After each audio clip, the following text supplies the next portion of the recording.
So it's Professor Zemanek here, obviously. Who else would it be? But I wanted to take just a few minutes and walk through the essay number 3 prompt. It's the persuasion essay. Actually, I'm going to write that right here, real-time editing. All right. So I just wanted to walk through the prompt with you right now, just to kind of clarify what's being asked and yeah, just to go over the criteria as well as the assignment.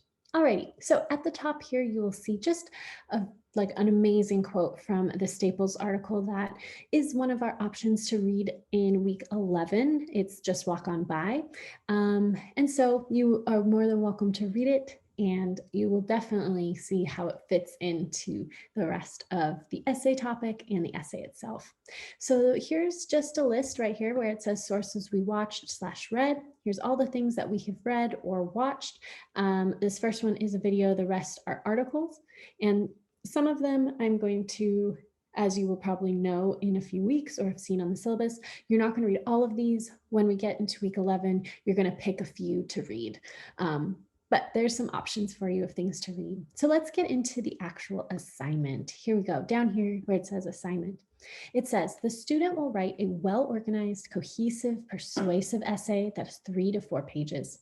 This unit focused on the issues of stereotypes. So for your essay, I'd like you to consider the following. Here's the question I want you to ponder. Choose one stereotype that we see in our society, either through media, entertainment, politics, etc., and use this essay to persuade your audience that this stereotype not only exists, but is problematic. You will want to bring in examples that spark emotion, but also consider bringing in logical, factual data, statistics that can back up your point of view.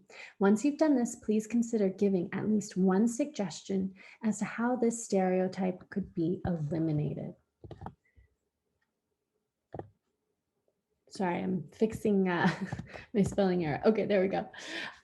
So again, I think it's very clear, but you're going to pick one stereotype, persuade your audience that this not only exists, but that it's problematic. And then you're going to give one suggestion as to maybe how this could be eliminated. Again, this is one suggestion. It does not have to be, obviously an end all be all, but one way to persuade a reader is to really give a good, well, here's what you can do about it. So that's why I've added this element into the essay. Okay, things to keep in mind. Keep in mind the rhetorical appeals as you are reading. So how will you prove your credibility? How are you going to bring in pathos? How are you going to bring in logic? You want to keep those rhetorical appeals in mind as you're attempting to persuade your reader. You'll want to utilize a counter argument, all right? Just like in the Tolman, we're going to bring in our counter argument as a way to help build up your point of view and ultimately persuade your reader that this stereotype is an issue. A counter argument would be something like this, this stereotype doesn't exist, or this stereotype only exists in this form, or maybe only really small percentage of the population has this, stereotype. Therefore, it's not a problem. So there's lots of different options that you can go with for your counter argument. If you need help with something like that, please let me know. As always, I'm here to help.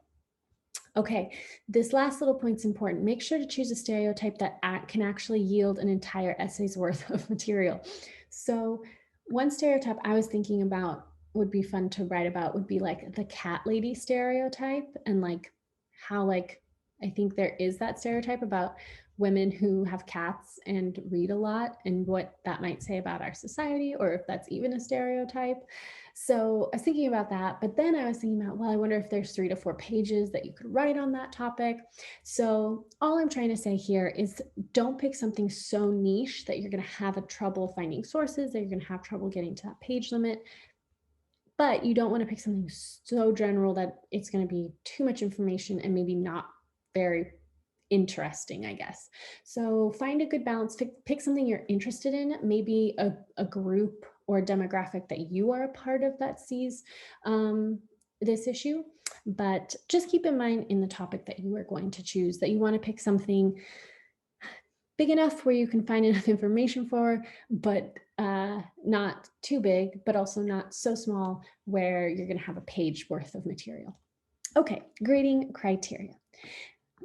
Okay, the essay should be 3 to 4 pages, should have basic essay structure. We need to have 3 sources again, talk about complexities, Take time to proofread, underline your thesis, and give a fun and interesting title. Okay, I'm seeing this a lot, looking at kind of SA2 stuff. So thank you for doing interesting titles. Keep up the good work with that.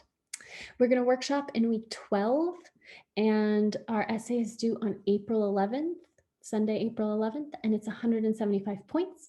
If you go to the LRC, you can earn 5 extra credit points. So please take advantage of that. And I think that's it. It's a pretty straightforward essay, I think. And I think after reading the materials for both the persuasive essay element and our topic, I don't think you'll have too many hiccups while writing the essay. All right, everyone. Well, as always, any questions, let me know. Bye-bye.